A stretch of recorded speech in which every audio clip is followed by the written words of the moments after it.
Hey guys, welcome to GS humour. मित्रों, स्वागत है आपका जीएस ह्यूमर की एक वीडियो सीरीज में।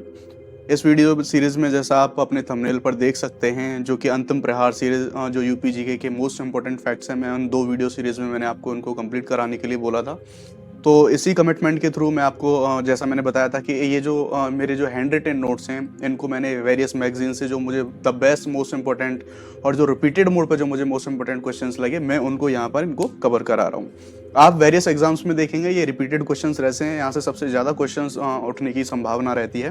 तो मैं आपसे बस यही कहूँगा, आप अब तक जहाँ से भी यूपी जीके के क्वेश्चंस पढ़ते आए हैं, आप वहाँ तक पढ़ते रहें, लेकिन in the end time of your exam आप सिर्फ 2-3 बार इसको रिवीजन कर जाएं। आपके एग्जाम के बाद आप खुद देख लेना यहाँ से यूपी जीके के क्वेश्चंस कितने बनते हैं। तो अब बिना देरी किए हुए चलते हैं हम लास्ट में। हमारा जो पहला पार्ट है इसका हम कंप्लीट कर चुके हैं। अंतिम प्रहार की दूसरी और लास्ट सीरीज है, इसी में हम सारे जो मोस्ट इंपॉर्टेंट फैक्ट होंगे यूपी जीके के उनको कवर कर लेंगे। डेफिनेटली 2-4 क्वेश्चन आपको यहाँ इस सीरीज से मिलने वाले हैं, ठीक है। तो हम बात करेंगे उत्तर प्रदेश का भूगोल के बारे में, ज्योग्राफी के बारे में। तो अगर गंगा के मैदान के निर्माण की बात करेंगे तो ये जो प्लीस्टोसीन काल है, ये भी पूछा जाता है कि किस काल में गंगा के मैदान का निर्माण होता है। तो टाइम पीरियड को ध्यान रखेंगे, प्लीस्टोसीन काल में गंगा के मैदान का निर्माण होता है, ठीक है। अगर बात करें जो उत्तर प्रदेश का दक्षिणी पठारी प्रदेश है, वो पूर्व कैम्ब्रियन काल में विंध्यन जो शैल होती हैं उनसे बनता है। बुंदेलखंड क्षेत्र की बात करेंगे तो ये आर्कियन शैल समूह जो कि नीच चट्टानों से बना हुआ है उससे बनता है। सोन घाटी की बात करेंगे तो सोन घाटी क्षेत्र में ही कोयला के भंडार उत्तर प्रदेश में पाए जाते हैं। आगे अगर हम बात करें तो जो ट्रांस यमुना एरिया है वो कौन कौन से एरिया में आता है हम देख लेंगे। तो जो आगरा मथुरा का जो यमुना के पश्चिम का क्षेत्र है, इसको बोलेंगे हम ट्रांस यमुना एरिया, ठीक है, यानी कि यमुना के पार वाला जो एरिया आएगा। उत्तर प्रदेश की अगर जलवायु के बारे में बात करें तो उत्तर प्रदेश की जलवायु हो जाती है उष्ण प्रधान शीतोष्ण कटिबंधीय या फिर मानसूनी जलवायु, हम उत्तर प्रदेश की जलवायु को बोलेंगे। मैक्सिमम रेन यानी कि उत्तर प्रदेश का ऐसा कौन सा जिला है जहाँ सर्वाधिक वर्षा प्राप्त करता है, तो गोरखपुर है। और जो सबसे कम जो वर्षा प्राप्त करने वाला जो जिला है मथुरा है। देखिए, इसमें डाउट है, मुझे लगता है कि शायद ये चेंज हो गया है। तो मैं अगर आपको बस एक ये चीज़ बोलना चाहूँगा कि आप जो मिनिमम रेन वाला जो जिला है, आई थिंक ये अलीगढ़ भी हो सकता है, जो अपडेटेड डेटा है उसके अकॉर्डिंगली। मैं इसके बारे में थोड़ा कन्फ्यूज हूँ, मुझे एग्जैक्टली डेटा मिल नहीं पाया है। जो अब रिसेंट जो चेंजेस हुए हैं उसके अकॉर्डिंग को एक बार अपने लेवल पर आप इसको चेक कर सकते हैं, ठीक है। चलिए नेक्स्ट देखेंगे हम। तो यूपी में पूर्व से पश्चिम और उत्तर से दक्षिण वर्षा की मात्रा के बारे में बात करें, यानी कि जो पूर्व वाला, अगर मान लीजिए ये उत्तर प्रदेश हमारा हो गया ऐसे, तो यहाँ से मान लीजिए ये बता रहा है यहाँ पर कि पूर्व से पश्चिम की ओर बढ़ेंगे और ऊपर से नीचे की तरफ आएंगे, तो वर्षा की जो मात्रा होगी वो कम होती जाएगी, ठीक है। अगर हम बात करें तो जो शीत ऋतु है उसमें उत्तर से दक्षिण, अगर टेम्परेचर की बात करें तो ऊपर से नीचे अगर आने पर शीत ऋतु में टेम्परेचर बढ़ता है, ठीक है। तो यानी कि गर्मी बढ़ेगी इस एरिया में।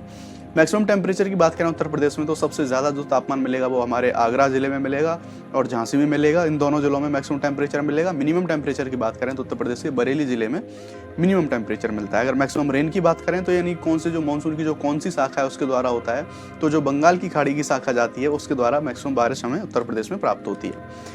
नेक्स्ट बात करेंगे अवनलिका अपर्दन से सबसे ज़्यादा प्रभावित जिले कौन से हैं, तो इटावा और आगरा ये अवनलिका अपर्दन से प्रभावित हैं।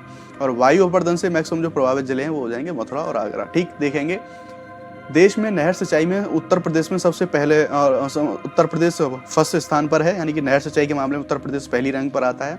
और पश्चिमी यूपी में नहरें हैं वो सबसे ज़्यादा हैं, सर्वाधिक नहरें हैं, ठीक है।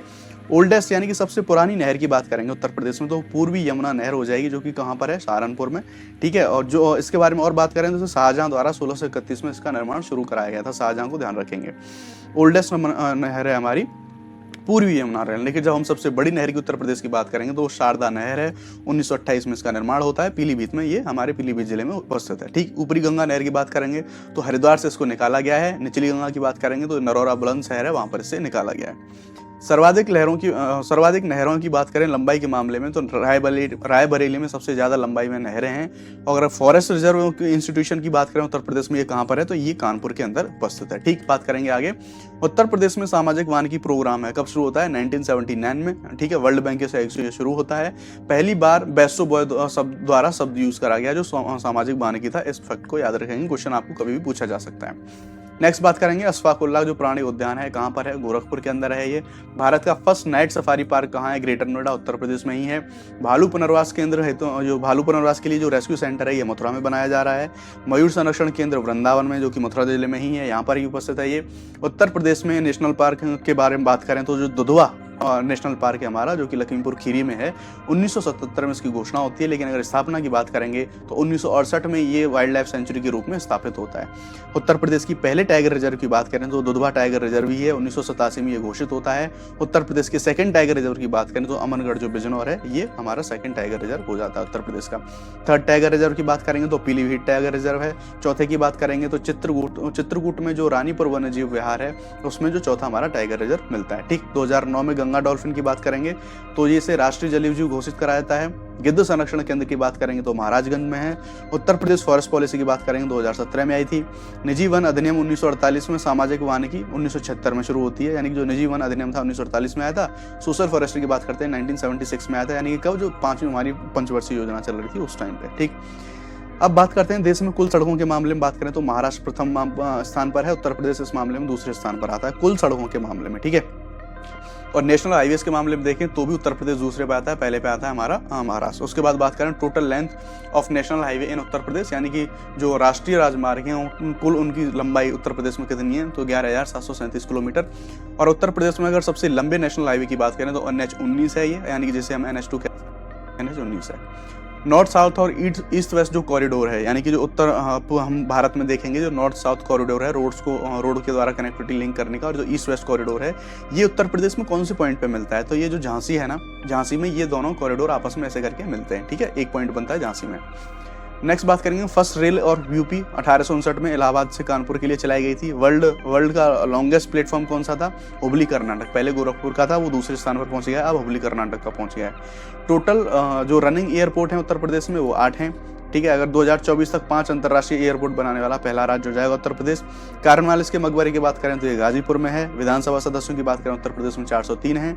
16वीं विधानसभा में जो फीमेल थी उनकी बात करें तो वो थी 35 यानी कि 8.68%, और 17वीं विधानसभा में जो फीमेल हैं चुने हुए जो वो हैं 41 यानी 10.42%।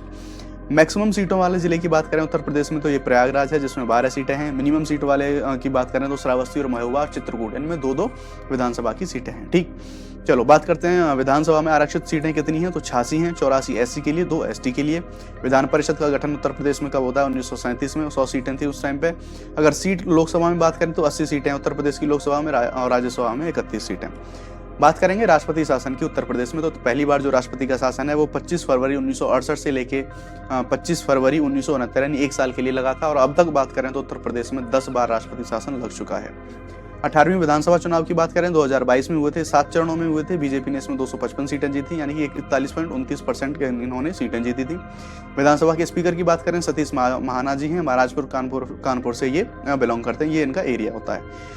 डिप्टी CM यानी कि ब्रजेश पाठक जी की बात करें लखनऊ, और केशव प्रसाद मौर्य इनकी बात करें ये सरायू कौशाम्बी से, ये दोनों उस टाइम पे थे। अगर इनमें कोई चेंजेस हो आप अपडेट अपने लेवल पर देख सकते हैं। यूपी के कुछ पूर्व मध्यकालीन यानी कि जो मिडाइवल हिस्ट्री के टाइम के कुछ नगर थे, जिनके आज जो नगर हैं उनके पहले के टाइम पे क्या नाम थे? तो जो अलीगढ़ है आज का, कोल या कोयल उसको उस टाइम पर बुलाते थे। महोबा है वो महोत्सव नगर कहते थे।